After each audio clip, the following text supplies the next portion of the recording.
artists! Welcome back to Seaside North's virtual art classroom. I hope you all had a wonderful Thanksgiving break.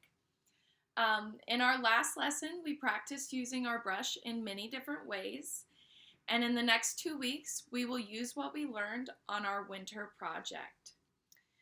For our winter project, we will be using watercolor to create a mountain scene. First, you will need to gather all of your materials.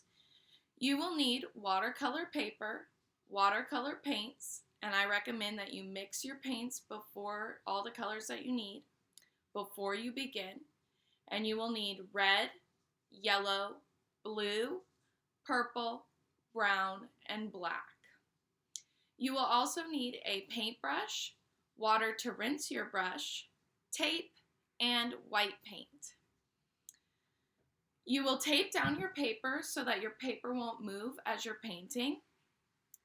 We are using wet on dry watercolor technique, so you will not wet your paper before you begin painting.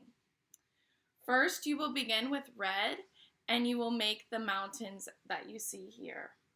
As that dries, you will use yellow to create the sun. Then, after both of those dry, you will create the second layer of mountains using purple. Then you will use blue to make the sky. Now you need to be careful and take your time when you're doing the sky because you don't want your colors to mix. So take your time and use your brush very carefully.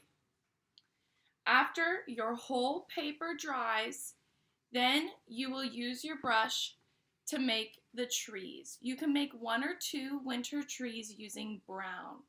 How I make my winter trees is I use my brush to make this stump, and then I use my brush as a stamp to make the limbs.